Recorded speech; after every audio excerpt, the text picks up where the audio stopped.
أشهد أن لا إله إلا الله وحده لا شريك له وأشهد أن محمدا عبده ورسوله أما بعد فأعوذ بالله من الشيطان الرجيم بسم الله الرحمن الرحيم الحمد لله رب العالمين الرحمن الرحيم مالك يوم الدين إياك نعبد وإياك نستعين اهدنا الصراط المستقيم صراط الذين أنعمت عليهم غير المغضوب عليهم ولا الضالين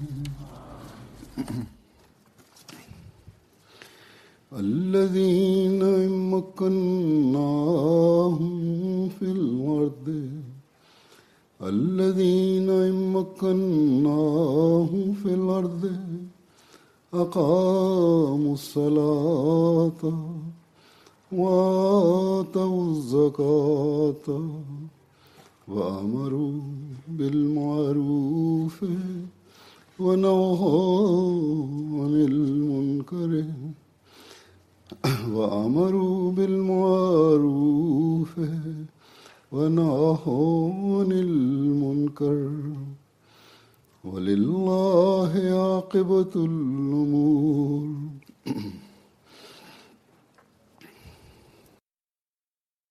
C'est-à-dire ceux qui, si nous les établissons sur la terre, observeront la prière et paieront la zakat et enjoindront le bien et interdiront le mal. Et à Allah appartient la décision finale de toutes les affaires.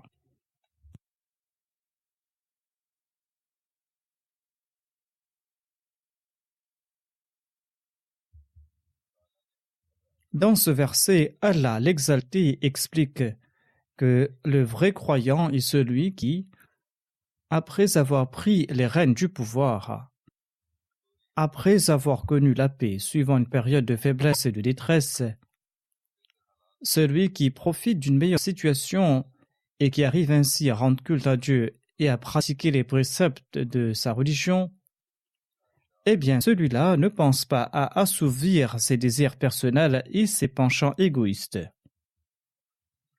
Au contraire, il est assidu dans ces soins-là et il consacre toute son attention à ces soins-là. Il fréquente sa mosquée et il sert l'humanité.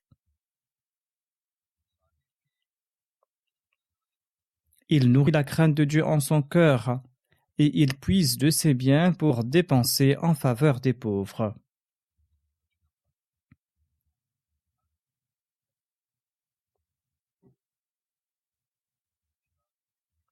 Il consent à des sacrifices pour la diffusion du message de la foi. Il dépense de ses biens pour la cause de la religion de Dieu et il purifie ainsi ses biens.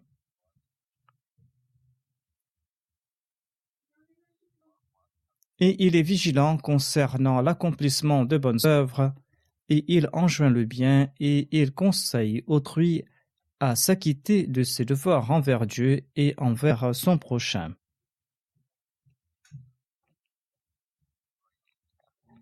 Il se prémunit du mal et il empêche aussi les autres de sombrer dans le mal. Étant donné qu'il accomplit ses œuvres en nourrissant la crainte de Dieu en son cœur, étant donné qu'il accomplit ses œuvres parce qu'il suit les commandements de Dieu, Allah fait fructifier ses œuvres en lui accordant les meilleurs résultats.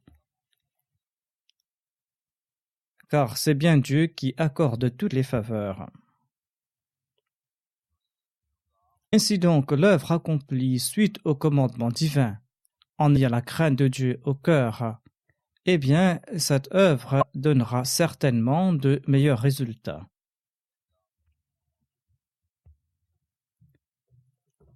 Si chacun d'entre nous comprend ce principe, eh bien, nous mériterons les faveurs divines.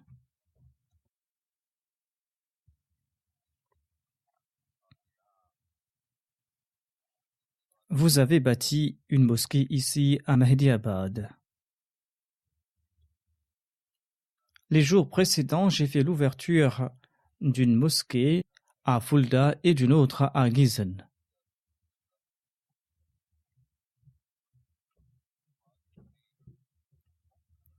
Par la grâce d'Allah, la Jamaat de l'Allemagne est en train de bâtir des mosquées sous l'égide du plan des 100 mosquées.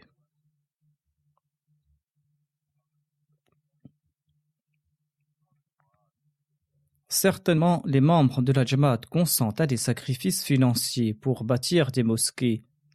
Ils le font car ils doivent rehausser le niveau de leurs actes d'adoration en accord au commandement de Dieu. En venant s'établir ici après avoir quitté le Pakistan, eh bien, notre situation financière est bien meilleure. Cela doit encourager chacun d'entre nous de dépenser dans la voie d'Allah. Cela doit nous pousser à dépenser dans la voie d'Allah et de bâtir en son nom une maison, afin que nous puissions nous y réunir pour établir la Salat, et afin que nous puissions accomplir en ces lieux la Salat en congrégation. Nous devons porter une attention particulière quant à la personne de Dieu au cours de la Salat.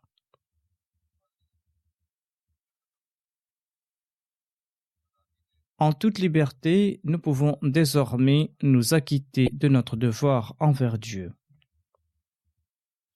Au Pakistan, nous ne jouissons pas de la liberté religieuse. Là-bas, au Pakistan, la loi du pays ne nous permet pas de bâtir des mosquées. La loi du pays ne nous permet pas de prier en toute liberté. Et la loi du pays ne nous permet pas d'adorer Dieu en accord aux exigences de son culte. Ici, par contre, nous bâtissons des mosquées. Nous bâtissons des mosquées afin que nous puissions nous acquitter de nos devoirs envers Dieu. Dieu nous a accordé des faveurs matérielles. Chacun d'entre nous doit réfléchir à ce propos. Nous devons à cet égard nous acquitter de nos devoirs envers ses serviteurs. D'ailleurs, nous sommes en train de le faire.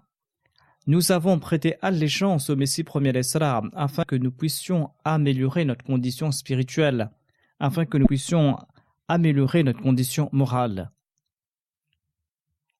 Nos mosquées doivent attirer notre attention à cet égard.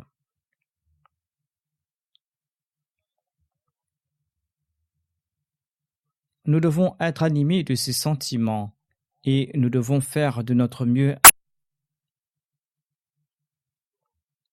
Tout Ahmadi habitant ici doit avoir ces sentiments en tête. Tout Ahmadi habitant ici doit aussi prouver cela par ses actions.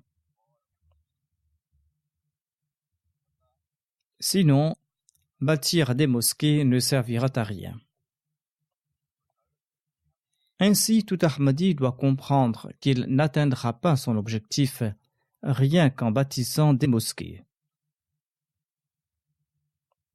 Il pourra atteindre son objectif lorsqu'il consacrera toute son attention à Dieu en toute sincérité et lorsqu'il sera assidu dans ses salats, lorsqu'il viendra accomplir ses salats en congrégation dans la mosquée.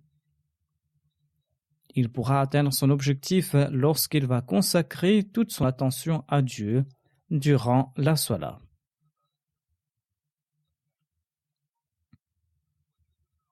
S'il est distrait lors de la salat, eh bien, il concentre de nouveau toute son attention vers Dieu et vers la salat. Il doit comprendre que la salat lui offre l'occasion de converser avec Dieu. Il n'est pas là pour se contenter de se lever, de se baisser, de se prosterner ou de répéter des paroles en langue arabe. Il doit aussi converser avec Dieu dans sa propre langue. On doit tenter d'accomplir la salat grâce à laquelle l'on rencontre Dieu. Le Messie premier l'Islam décrit les qualités d'un muttaqi et d'un véritable croyant en ces termes. Le muttaqi redresse sa salat dans la mesure du possible.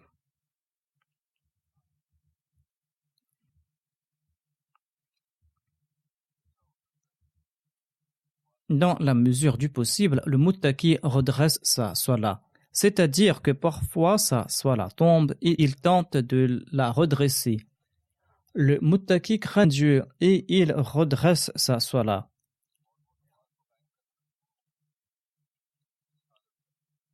Il est confronté à des doutes et à des dangers dans cet état.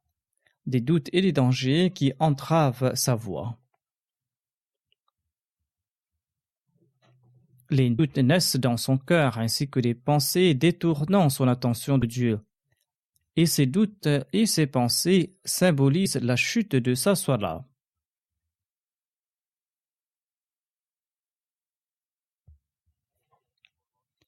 Redresser la salat signifie ramener toute son attention vers Dieu de nouveau. Mais si l'on est un véritable muttaqi et un véritable croyant, eh bien, l'on tentera de rétablir sa salat même au cours de cette lutte de l'âme. C'est-à-dire, la salat chute et l'on est victime de distraction.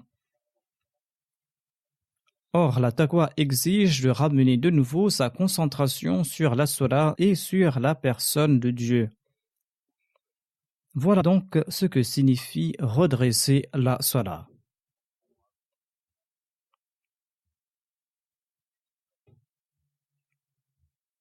Le Messie premier l'Islam ajoute: avec effort, le croyant tente de relever sa salat.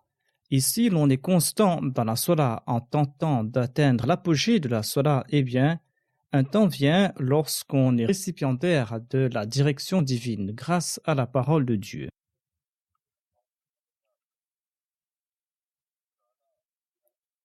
Ensuite, le Messie premier l'Islam explique ce qu'il entend par cette direction. Il déclare: lorsqu'on atteint ce stade, l'effort n'est plus nécessaire pour relever la salat.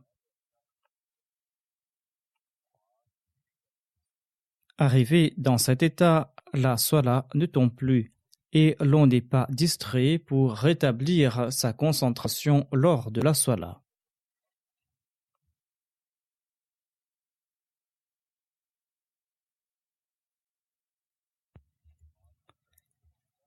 Après avoir eu cette direction, la salat se transforme en nourriture.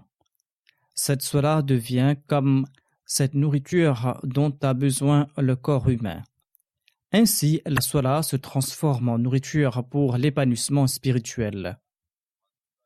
On ne peut se maintenir en vie sans aliments physiques. C'est une explication que je présente ici. L'on ne peut se maintenir en vie sans aliments physiques, de même, l'on n'arrive pas à se maintenir en vie sans salat. L'on ne se contente pas de consommer cette nourriture pour se maintenir en vie. Au contraire, l'on tire plaisir de ce mets que l'on consomme. Le Messie premier l'Islam ajoute: l'adorateur tire de sa salat un délice et un plaisir semblables à ceux que procure l'eau fraîche lorsqu'on est assoiffé. En effet, on boit cette eau avec beaucoup d'envie et on en tire un grand plaisir.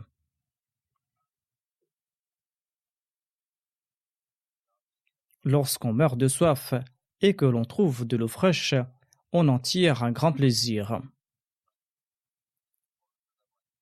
Il en est de même de celui qui est bien guidé lorsqu'il prie.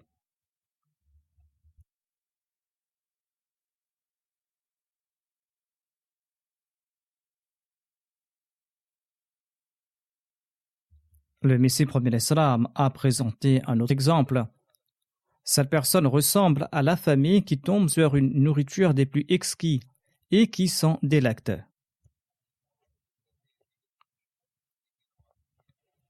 Ceci est la condition de la salat véritable.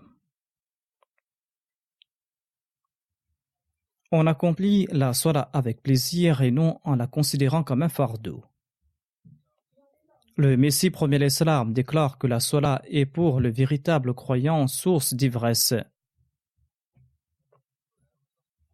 Sans cette salat, il vit une angoisse terrible à l'instar du manque ressenti par un toxicomane lorsqu'il est privé de sa drogue. De même, l'adorateur connaît une détresse terrible, mais lorsqu'il accomplit la salat, il ressent un plaisir et une fraîcheur particulière. Le Messie premier l'Islam ajoute: il n'y a pas de mots pour décrire ce plaisir ressenti en accomplissant la salat véritable. Le croyant et le muttaqi tirent plaisir de sa salat, d'où l'importance d'embellir sa salat. La salat est la clé de tout progrès. La salat est la marche qui mène vers le progrès. C'est pour cette raison qu'il est dit que la salat est la miraj du croyant. Ainsi, par l'entremise de la salat, on atteint Dieu. Nous avons bâti ces mosquées pour accomplir pareille salat. Nous avons bâti des mosquées pour accomplir des salats de cette catégorie. Si nous souhaitons bâtir des mosquées, c'est pour atteindre cette miraj, c'est par ce moyen que nous pourrons atteindre Dieu, et c'est par ce moyen que nous pourrons converser avec lui. Et il ne faut pas désespérer en croyant que l'on ne pourra pas atteindre ce statut.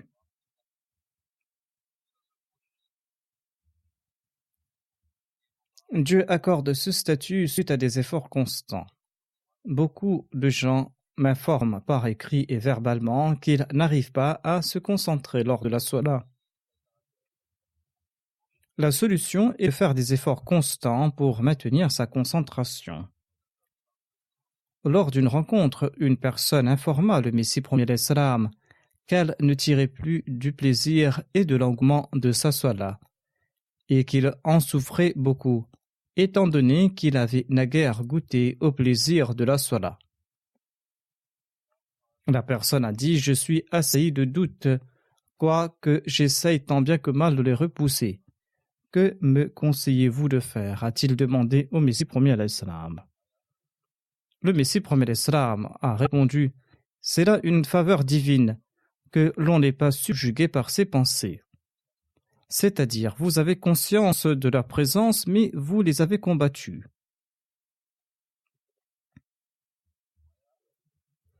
Tant qu'on ne se laisse pas subjuguer par ses pensées, l'on est dans un état de récompense. Ainsi donc, Allah est gracieux et miséricordieux, et il récompense lorsqu'on passe par cet état. Le Messie premier l'Islam déclare: celui qui est sous l'emprise de sa nafs al-ammara, de l'âme qui incite au mal, ignore ce qu'est le vice. Il commet sans cesse des méfaits en état d'inconscience. Celui qui commet le mal dans l'état de la nafs al-lawwama, de cette âme qui reproche, eh bien celui-là, il éprouve de l'inquiétude et des remords. Allah récompense celui qui est dans l'état de la nafs al-lawwama et qui regrette le mal qu'il a commis, qui s'en inquiète et qui se repent. Cette personne-là n'est pas esclave de son âme, cette personne-là est récompensée par Dieu. Le Messie premier l'Islam affirme qu'il n'y a pas raison de s'inquiéter. Si l'on est assailli de pensées et de doutes et que l'on tente de s'en débarrasser, eh bien l'on va mériter des récompenses divines. Cette personne-là n'est pas esclave de son âme, et d'ailleurs, il faut, jusqu'à un certain point, connaître cette condition, et le cœur ne doit pas s'en inquiéter, car elle recèle de grandes récompenses. En contrepartie, Allah accorde la lumière et la sérénité. Le temps de la miséricorde divine vient et l'on baigne dans une fraîcheur. Et les obstacles disparaissent. L'on ne doit pas se lasser. Lors des prosternations, l'on doit réciter cette prière à foison. Ya Hayyu Ya Qayyum bi rahmatika astaghith. Il faut réciter souvent cette prière lors des prosternations. Ya Hayyu Ya Qayyum bi rahmatika astaghith. Or, la hâte est dangereuse. Il ne faut pas se hâter. L'islam souhaite rendre l'homme brave. Celui qui est empressé n'est pas brave, c'est un peureux. Après plusieurs années d'efforts et de lutte, les assauts de Satan faiblissent en fin de compte et il prend la fuite. Voilà un principe qu'il ne faut jamais oublier. Il faut éviter la hâte et il faut se cramponner constamment à Dieu. Et il faut se prosterner constamment devant la personne de Dieu. Il faut se prosterner devant Dieu. Un jour, Satan baissera les bras et il prendra la fuite. Mais si l'on est empressé et si l'on ne s'évertue pas d'établir fermement sa salat, eh bien, on tombera un jour entre les griffes de Satan. L'homme en général est empressé. S'il ne voit pas des résultats immédiats, il affirme que la prière n'est d'aucun avantage. Or, si l'on se limite qu'à demander le monde, eh bien, Allah n'exaucera pas ses prières.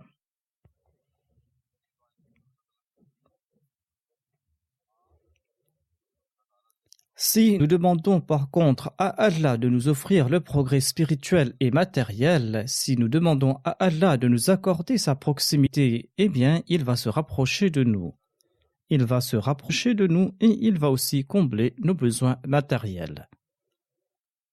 Il existe des méthodes à suivre et des principes à respecter quand on implore Dieu. Il faudra les respecter, ces principes. Il est impossible qu'Allah annonce d'une part Ud'uni astajib lakum, c'est-à-dire implorez-moi et je vous répondrai, et que d'autre part, il n'exauce pas la prière de celui qui implore.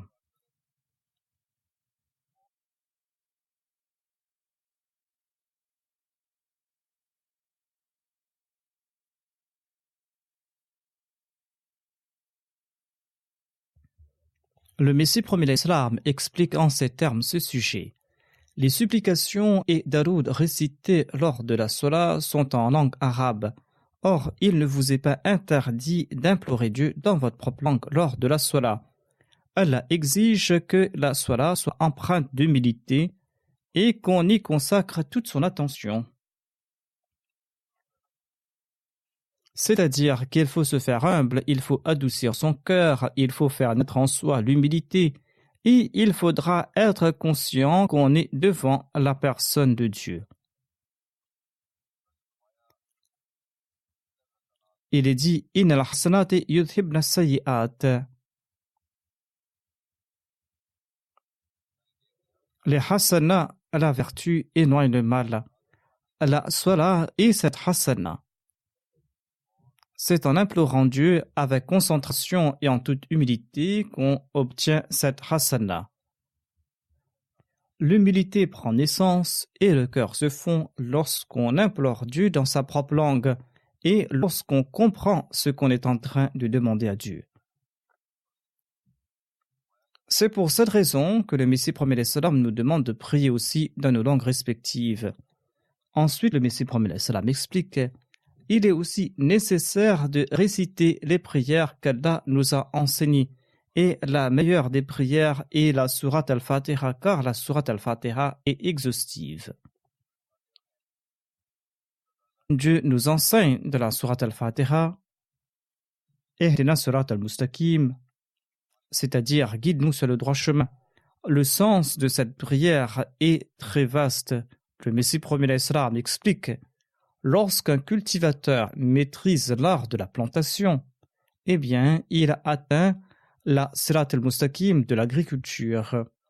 Lorsqu'un cultivateur maîtrise l'art de la plantation, lorsqu'il comprend comment ensemencer sa terre, comment labourer sa terre, comment ensemencer la terre, quand ensemencer la terre, quand fertiliser la terre, et quand l'arroser et quand la désinfecter, eh bien, il atteint à la surat al-mustaqim de l'agriculture.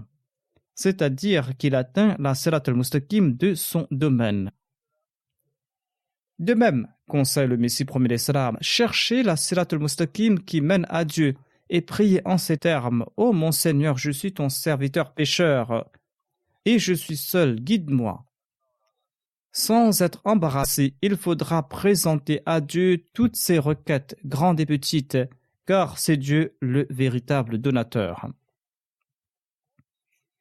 Le plus vertueux est celui qui prie beaucoup, car si un mendiant frappe tous les jours à la porte d'un grand avare, eh bien, tôt ou tard, un jour, cet avare sera embarrassé. Comment est-il possible que l'on quémande à Dieu, Dieu dont la générosité est sans pareil, et qu'en retour, il n'octroie rien? Ainsi, tôt ou tard, celui qui demande est exaucé. Le deuxième nom de la Salat est Ad-Dua, la supplication, tout comme Allah affirme Ud'uni astajib lakum, c'est-à-dire appelez-moi et je vous répondrai.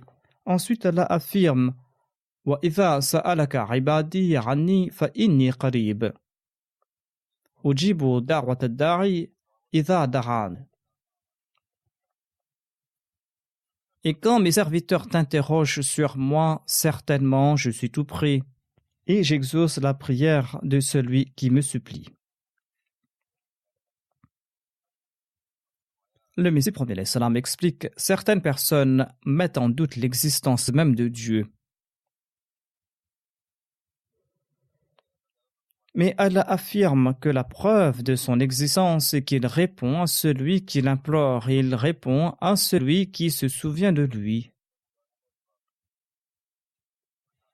Certaines personnes assurent qu'ils ont imploré Dieu à maintes reprises sans pour autant recevoir de réponse en retour de la part de Dieu. Le Messie premier l'Islam explique: si vous appelez une personne qui est très éloignée de vous, et qu'en plus d'éloignement, vous-même vous souffrez de surdité, et que d'autre part votre interlocuteur entend quand même votre voix et qu'il vous répond, en raison de la distance qui vous sépare et en raison de votre trouble auditif, eh bien vous ne pourrez pas entendre votre interlocuteur lorsqu'il va vous répondre. Étant donné que vous êtes loin et que vous souffrez de surdité, vous ne pourrez pas l'entendre lorsqu'il vous répond. Au fur et à mesure que les obstacles disparaissent entre vous, et au fur et à mesure que vous vous rapprochez de lui, vous allez l'entendre. Plus l'on se rapprochera de Dieu, mieux on l'entendra.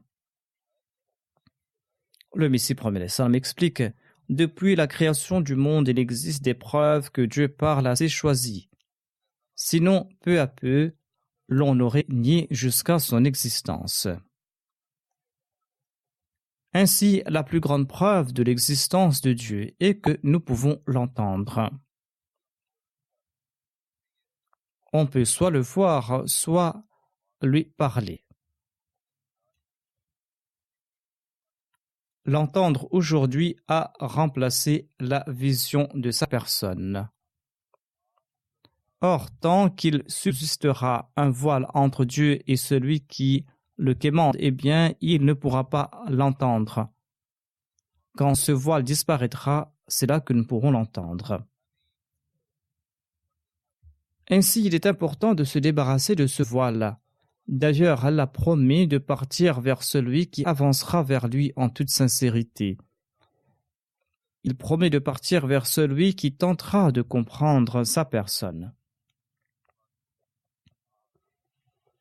Selon le saint prophète Mohammed lui, Allah affirme faire 2 pas dans la direction de celui qui viendra vers lui. Allah affirme courir vers celui qui marche dans sa direction. Ainsi, les défauts résident en nous. Nous devons partir dans la direction d'Allah. Nous avons besoin de son aide pour trouver sa voie. Nous avons besoin de son aide pour le rencontrer.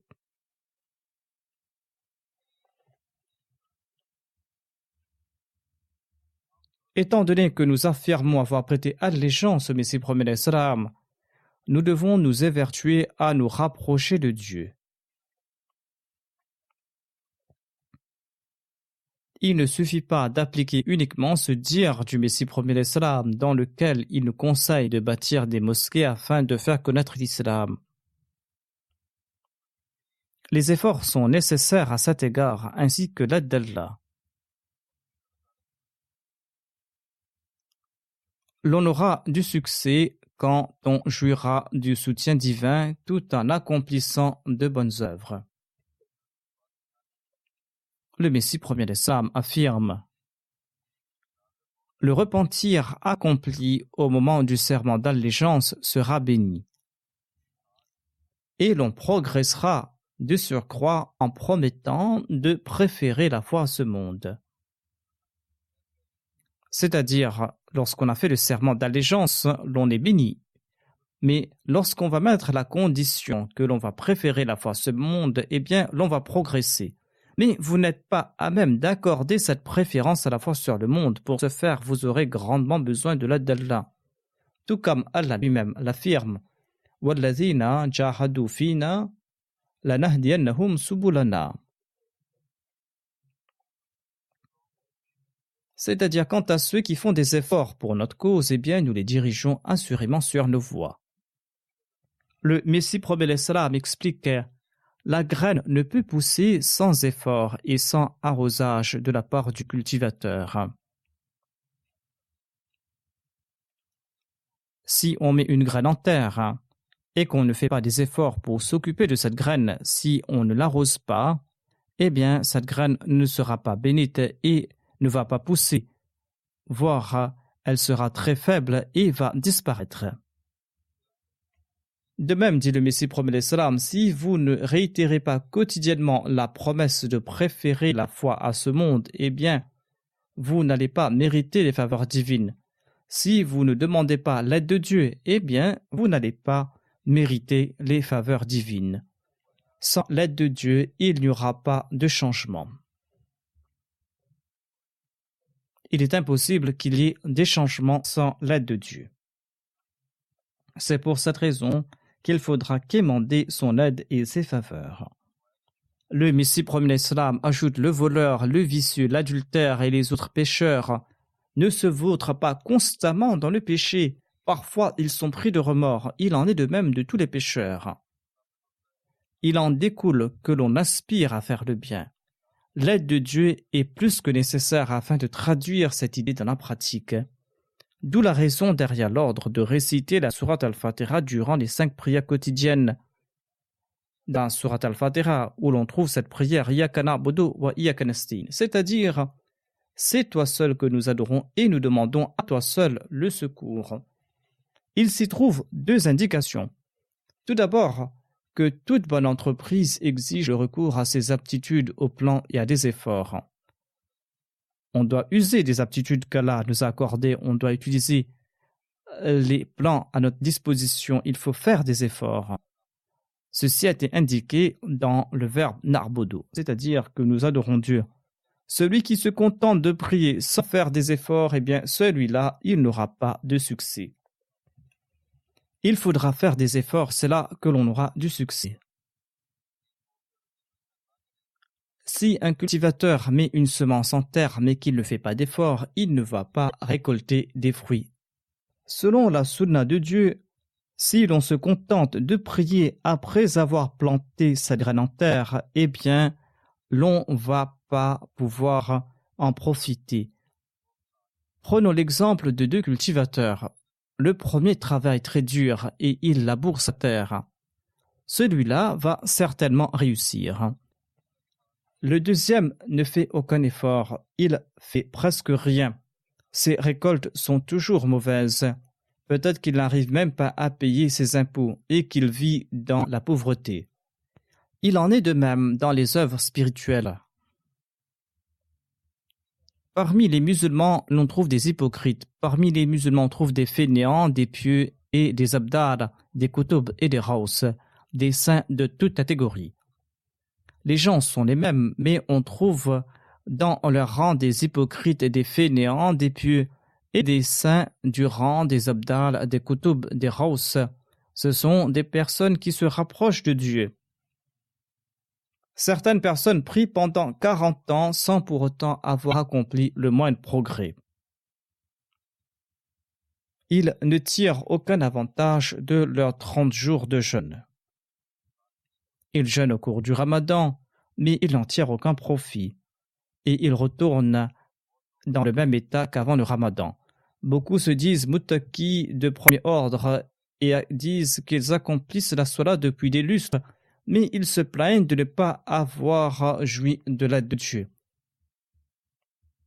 La raison est qu'ils accomplissent ces ibadas par tradition et par coutume. Et ils ne pensent même pas à leur progrès. Ils ne tentent même pas de connaître leurs péchés. Ils n'accomplissent pas le véritable repentir. Ils demeurent à la case de départ. Ils ne tentent pas de connaître leurs péchés. Quand on tente de connaître ses péchés, eh bien, l'on va accomplir le repentir sincère. Ainsi, ces personnes demeurent à la case de départ. Pareils gens ne sont pas mieux que des animaux. Il n'existe pas de différence entre eux. Pareil cela attire la colère de Dieu. Pareil cela ne sont pas exaucés par Dieu. La véritable sola, quant à elle, apporte le progrès. Si un malade utilise pendant 10 jours les médicaments prescrits par son médecin et que son état s'empire de jour en jour, eh bien, le malade va conclure que cette prescription ne lui est pas favorable et il va changer cette prescription. Ainsi, il n'est pas correct d'accomplir les actes d'adoration par tradition et de manière coutumière. L'adorateur devra se remettre en question et se demander pourquoi ses prières ne sont pas exaucées en dépit du fait qu'Allah affirme qu'il répond aux supplications. L'acte d'adoration est celle qui nous rapproche d'Allah. Ensuite, le Messie promet l'Islam nous explique la réalité de la Salat. La Salat est une supplication. Chaque parole qu'on y énonce est un signe de la prière. Si votre cœur ne s'intéresse pas à la Salat, eh bien, soyez prêts à encourir la punition, car celui qui ne supplie pas se contente de se rapprocher de la destruction. Un roi ne cesse d'inviter les gens en disant « Je suis celui qui soulage la souffrance de ceux qui souffrent ». Ce roi, ce dirigeant, annonce « Je suis celui qui soulage la souffrance de ceux qui souffrent, je suis le tout miséricordieux, j'aide les désœuvrés ». Et voilà un passant qui est confronté à des difficultés et qui traverse devant ce roi sans se soucier de ses invitations et de ses appels. Le roi dit que voilà, je suis prêt à soulager vos souffrances. Et cette personne confrontée à ces difficultés traverse devant lui, mais ne se soucie pas de ses appels. Il ne demande pas son aide. Celui-là ne s'invite-t-il pas à la destruction? Il en est de même de la personne de Dieu. Il est toujours prêt à réconforter l'homme à condition qu'il l'appelle.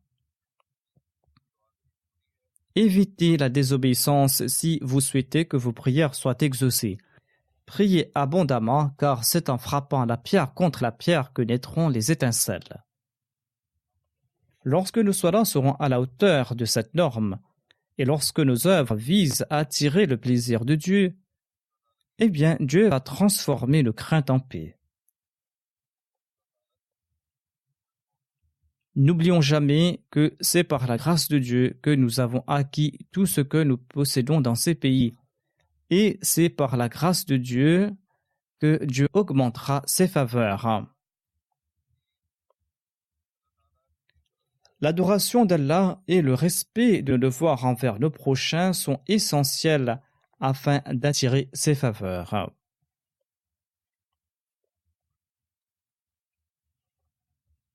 Vous devez vous examiner jusqu'à quel point vous tentez d'être assidu dans vos prières et jusqu'à quel point vous tentez d'établir cette relation sincère avec Dieu et quel est l'effort que vous êtes en train de faire à cet égard.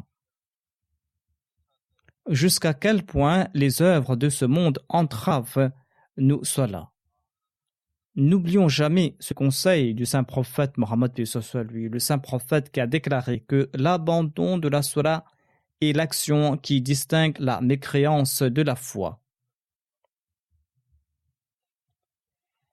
Cette parole du saint prophète Mohammed soit lui doit nous ébranler. Abandonner la salat nous rapproche de l'incroyance, et le croyant est celui qui accomplit la salat régulièrement. Sinon, il n'y aura pas de différence entre lui et un mécréant.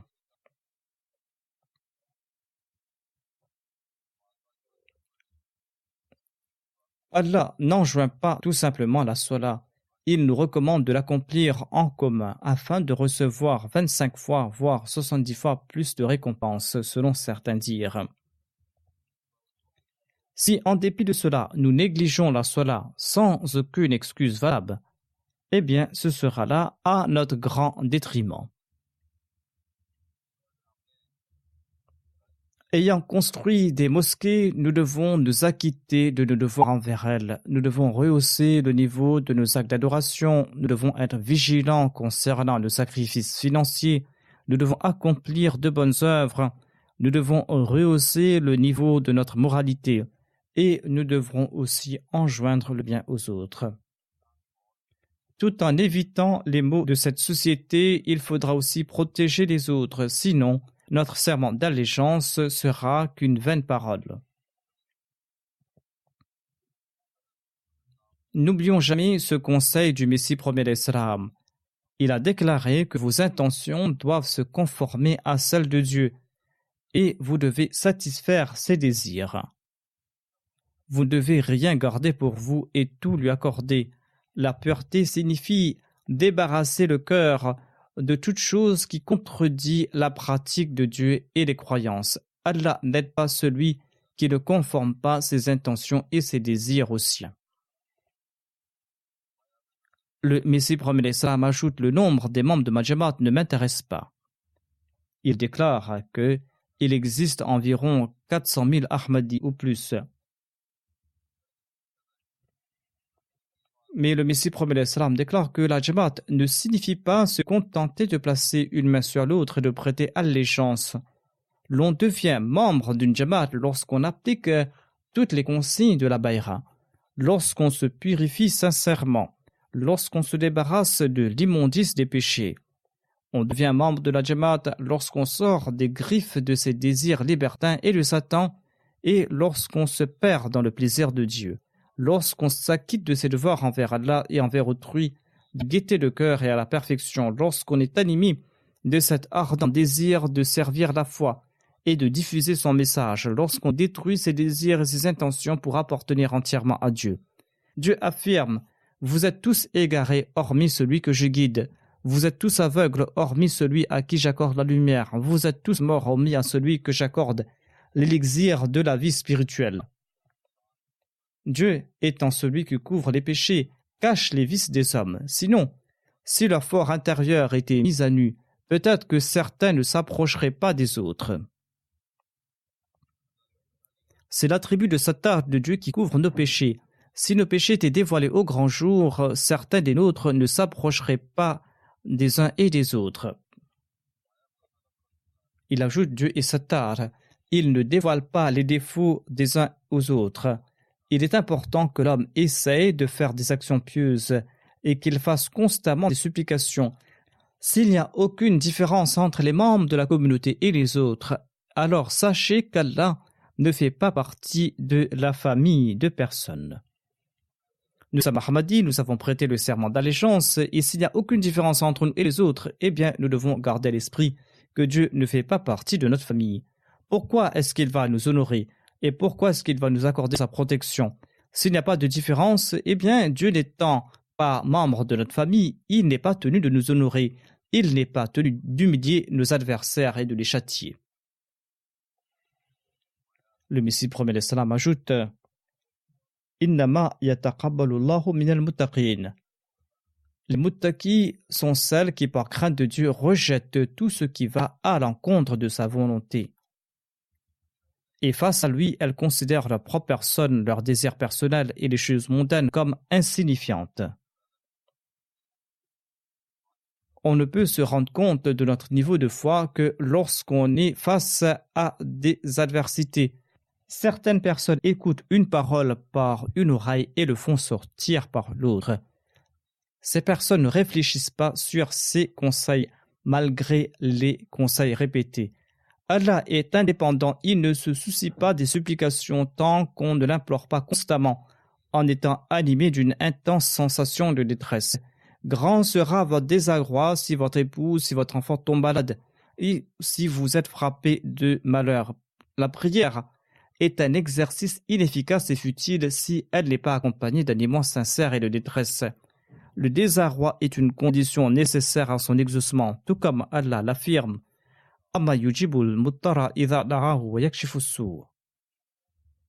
Qui d'autre exauce les supplications d'une personne en désarroi lorsqu'elle supplie Dieu et qui éloigne ce qui la fait souffrir? Ensuite, le Messie premier salam explique: lorsque vous allez emprunter la voie de la réforme, eh bien, vous devez aussi inclure les membres de votre famille. Vous devez aussi réformer votre femme et vos enfants. Le Messie premier salam déclare: Dieu accorde son soutien à ceux qui ne cessent de progresser dans la voie de la vertu. Ces personnes ne stagnent pas. Ce sont ces personnes qui connaissent une bonne fin. Certaines personnes sont très enthousiastes et motivées, mais après un certain temps, ces personnes stagnent complètement et ces personnes ne connaissent pas une bonne fin. Allah nous a enseigné cette prière dans le Saint-Coran. Wa aslih li fi dhurriyyati. Cette prière signifie: réforme également ma femme et mes enfants. En sus d'opérer des changements purs en soi, et en sus de prier, nous devons aussi prier pour nos enfants et notre femme, car souvent l'on est confronté à des adversités en raison de sa femme et de ses enfants. La première adversité frappa Adam en raison de sa femme. La foi de Balaam a été mise à l'épreuve devant Moïse, et selon la Torah, la raison était que le roi avait montré des bijoux à la femme de Balaam et avait ainsi attiré. En conséquence, la femme de Balaam l'avait poussé à invoquer la malédiction sur Moïse. Ainsi, en raison de la famille, certaines personnes sont sujettes à l'adversité. Il est donc important de s'occuper de la réforme de sa famille et de prier constamment pour les membres de sa famille. Qu'Allah nous permette d'apporter des changements purs en nous et que nous soyons réguliers dans nos salahs et que nous puissions rehausser le niveau de nos actes d'adoration. Qu'Allah nous permette de purifier nos biens, d'améliorer nos mœurs et de faire des actions pieuses et que nous puissions aussi propager ces bonnes œuvres. Qu'Allah nous protège des péchés et qu'il préserve aussi notre descendance de ces péchés.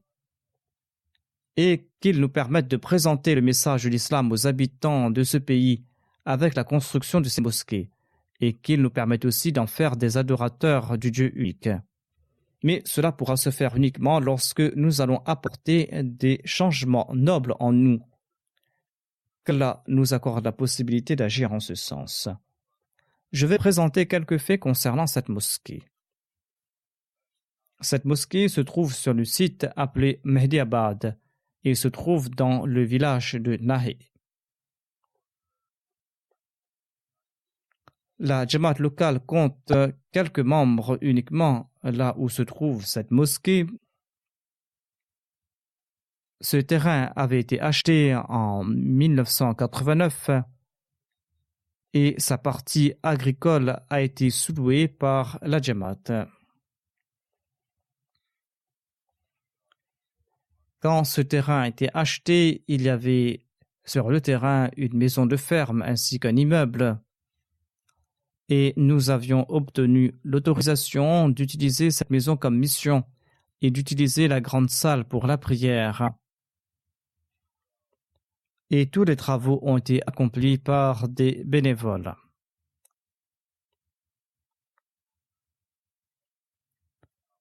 L'édifice de la mosquée comprend 2 étages ainsi qu'une résidence pour le missionnaire. En 2010, la mairie avait décidé de déclarer une partie de ce terrain comme habitable. Ainsi, 12 portions de terrain constructibles ont été délimitées et on a pu obtenir la permission de construire une mosquée.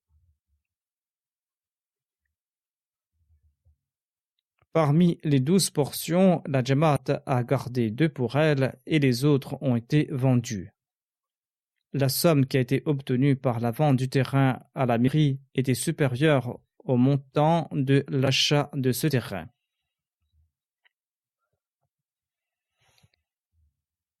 Six, 7 ou 8 ans auparavant, j'avais fait la pose de la première pierre de cette mosquée.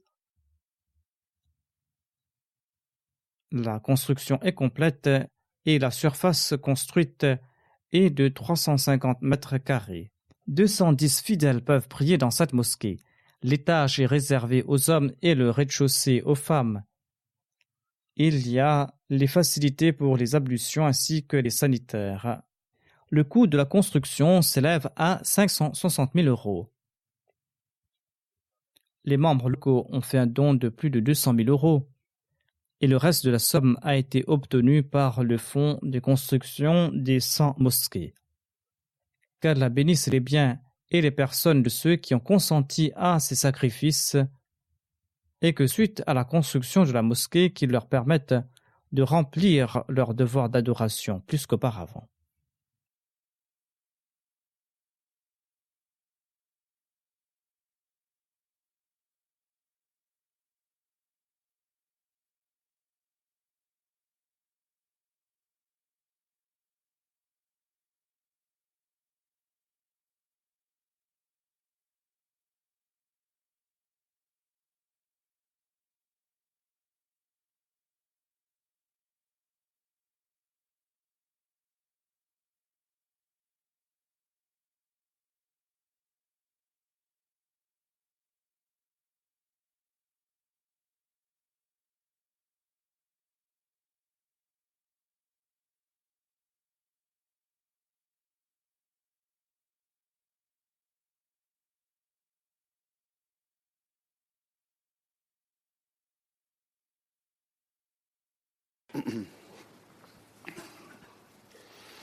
الحمد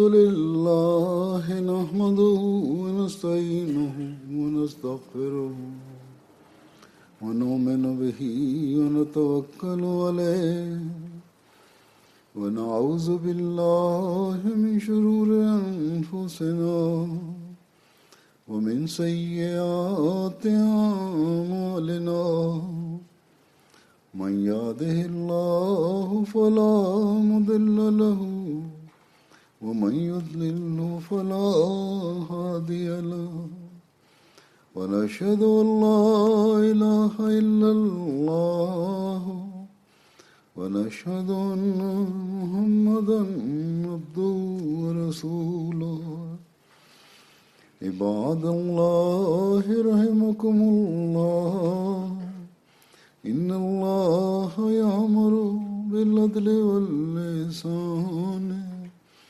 وإيتاء ذي القربى وينهى عن الفحشاء والمنكر والبغي